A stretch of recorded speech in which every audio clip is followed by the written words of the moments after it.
It's Thursday in Buffalo, which means another day of Bills practice and another round of updates from Orchard Park. The latest practice report has been released, and a few key names stand out. Defensive anchor Ed Oliver, linebacker Matt Milano, offensive tackle Spencer Brown, and rookie Dorian Williams were all on the list. Cornerback Dorian Strong also drew attention, as not everyone suited up for full participation today. Injury concerns continue to be a talking point, especially with the Bills preparing for a crucial Week 5 matchup. Each of these players holds real importance in Buffalo's game plan, and their status throughout the week will be worth watching closely. Before listening to the latest news, subscribe to the channel, like the video, and don't forget to press the bell icon. Let's move on to the new news.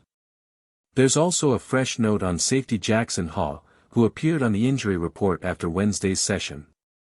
He's dealing with a minor ankle issue but was at least able to get in limited work during both Wednesday and Thursday.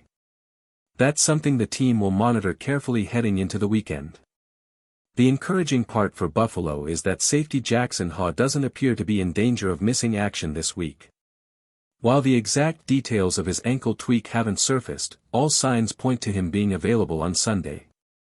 That's important because when the Bills lean on heavy personnel packages, whether in 12 or 13 formations, Haw's presence at the line of scrimmage is critical to how they control the run game. His return means Buffalo's defense can remain balanced and aggressive up front. Now, what about the bigger names? Ed Oliver, Matt Milano, and Spencer Brown all returned to practice, even if in limited fashion. Each is nursing something different, Oliver with his ankle, Milano with a pec, and Brown with a calf, but the fact they were moving around is a positive development. Oliver himself had to put an end to some bizarre rumors about his injury. Reports floated around suggesting he'd been hurt in strange ways, but he cleared the air. He was simply stepped on during practice. Out of his boot, free from braces, and calling himself day-to-day, Oliver looked sharp in Thursday's drills. Running through sled work, exploding off the line, he appeared far more comfortable than you'd expect for someone only recently sidelined. Despite missing time, Oliver still ranks near the top of the team in tackles, proof of how impactful he's been when on the field. Judging by his energy and movement during practice clips, it looks like Buffalo could have its defensive anchor back sooner rather than later. There was some concern earlier in the week about Ed Oliver's readiness, with speculation flying around on social media that he might not suit up. But Thursday's practice painted a much brighter picture. His movements looked sharper, his cuts cleaner, and he seemed far more comfortable than the day before. That's exactly what the Bills need to see as they prepare for another tough test. Oliver himself spoke openly about Buffalo's defense, pointing to one area that must improve, the run game.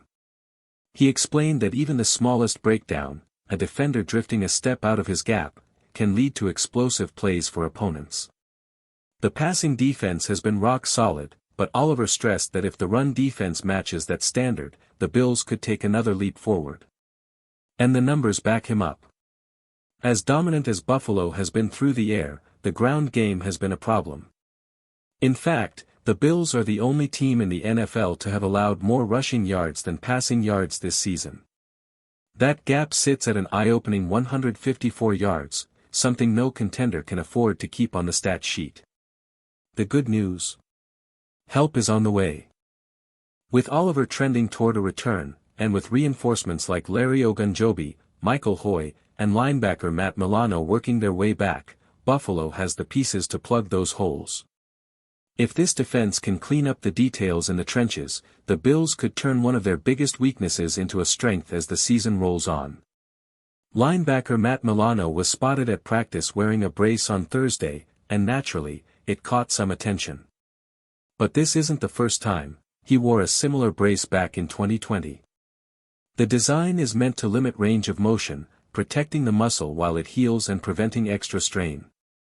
From the way Milano moved during drills, there's real optimism that he's trending toward playing, with Friday's participation level being the key indicator. On the offensive side, Spencer Brown's situation doesn't seem nearly as concerning. Reports suggest that if last week's game had been a playoff matchup, Brown would have suited up. That points to his return being close, and his presence is massive for Buffalo's offense. Brown's ability at right tackle is every bit as valuable as Oliver's dominance on defense, giving the Bills stability at a critical spot. The advanced numbers only highlight his importance. When Buffalo runs to the right side, particularly behind Brown and O'Cyrus Torrence, the offense has been electric. Their efficiency per rush in that direction ranks among the league's best, generating explosive plays and consistent yardage. Contrast that with the interior left side, where production has dipped, and it's clear just how impactful Brown is when healthy. Having Milano reinforcing the defense and Brown anchoring the right side of the line could give the Bills the balance they've been searching for, stronger against the run on defense, and more efficient in their ground attack on offense. One reason Buffalo's rushing numbers look skewed is because of how effective the team has been running outside zone compared to straight up the middle. The gaps between tackles haven't been nearly as productive, which only underscores the importance of having Spencer Brown healthy on the right side and Ed Oliver holding firm in the trenches. Beyond those key returnees, there are still questions about who won't be available this week. Several players were sidelined during Thursday's session, and their absences could impact Buffalo's depth chart heading into the weekend. The final practice report on Friday will give a clearer picture of just how healthy this roster is. And while the spotlight is firmly on the Bills, there's also intrigue in Foxborough. The Patriots' latest injury report raised eyebrows, with some wondering if Buffalo might actually benefit from the attrition New England is dealing with. The Bills' coaching staff will no doubt be keeping a close eye on which Patriots may be missing in Week 5, because every absence on the other sideline could shift the balance in Buffalo's favor. The Bills continue to deal with concerning injuries at linebacker. Dorian Williams missed another practice with what the team has only labeled as a leg injury, though it appears closer to a groin or hip issue. With Williams sidelined, Buffalo's depth at linebacker is being stretched thin, especially if Matt Milano isn't fully ready. That leaves Terrell Bernard and veteran Shaq Thompson shouldering the bulk of the work, but beyond that, the depth chart gets razor thin. To prepare, the Bills added insurance by signing Otis Reese IV, a versatile linebacker from Tennessee known for his special teams play.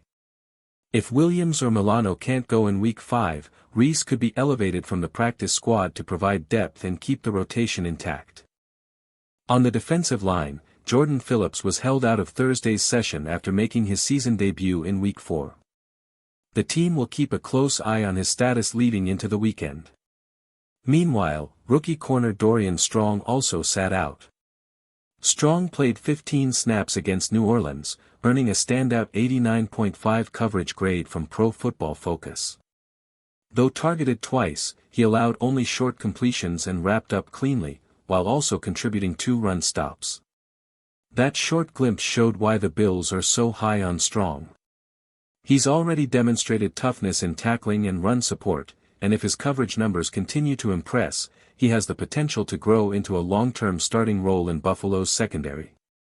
One of the biggest storylines heading into Week 5 could be the Patriots' own injury troubles, and how they might play right into Buffalo's hands. Defensive tackle Milton Williams, widely regarded as New England's most disruptive force up front, was absent from Thursday's practice after being limited the day before with an ankle issue. If he can't go on Sunday, it would be a significant blow to the Patriots' defensive line, taking away their best interior run stopper and a proven pass rush presence. For the Bills, that potential absence could open the door to establish control at the line of scrimmage. Buffalo has leaned on its running game more consistently this year, and without Williams clogging the middle, those lanes could be even wider for James Cook and Josh Allen when they decide to attack on the ground. Meanwhile, corner Max Hairston showed signs of improvement after shedding the bulky knee brace he'd been wearing earlier in the week. Moving with more fluidity and confidence in practice, he appeared closer to returning to form. Still, if Hairston is limited or less than full strength on Sunday night, that's yet another matchup advantage for Buffalo's receivers to exploit. Injuries are always part of the NFL grind, but with both teams banged up, the question is simple: will Buffalo get enough of its own stars back while capitalizing on New England's losses? If so, Sunday night could tilt heavily in the Bills' favor. The Bills continue to monitor rookie corner Max Harrison, whose practice window has technically been opened but remains on hold. The situation is a little tricky. If Buffalo were to activate him right now, it would fall directly during their bye week, when no real practice takes place. That makes it far more likely the team waits until after the break to bring him back, ensuring he's fully ready before stepping onto the field. Harrison's recovery from an LCL sprain has already stretched to 8 weeks, and the team is clearly erring on the side of caution. It's the kind of injury that carries a high risk of setbacks if rushed, and with Harrison being a rookie who hasn't yet logged an NFL snap, there's no urgency to push him before he's 100%. The consensus seems clear: if this were the playoffs and Harrison were a seasoned veteran, he'd probably already be suiting up. But given the circumstances, a long season ahead, a bye week to rest, and a young player still finding his footing, the Bills appear committed to protecting their investment. His true return window looks to be sometime shortly after the bye, giving Buffalo a fresh boost to its secondary when the push for playoff positioning really begins. If the Bills stay patient, the most logical return date for Max Harrison lines up right after the bye week. That would give him time to begin practicing ahead of the Panthers matchup, with a realistic chance of being activated in the weeks that follow. Buffalo then faces the Chiefs, the Buccaneers, and a critical mid-season stretch where added depth in the secondary could be crucial. The real question is not just when Harrison returns, but how much he plays. By the time he's cleared, he'll have missed nearly half the season. That creates two challenges: regaining football shape and earning the trust of Sean McDermott, a coach who rarely hands rookies a full workload unless absolutely necessary. Harrison has the talent to grow into a starter, but his role may depend heavily on the health of the cornerback room and the matchups Buffalo faces down the stretch. Whether Harrison eventually becomes CB2 this season or serves in a rotational role, his return could provide a timely spark. For a defense built on depth and versatility, even a rookie getting eased into action can make a difference during the playoff push. The Bills are playing the long game here, and Harrison's story might be one of those late-season additions that changes the complexion of Buffalo's run toward January football.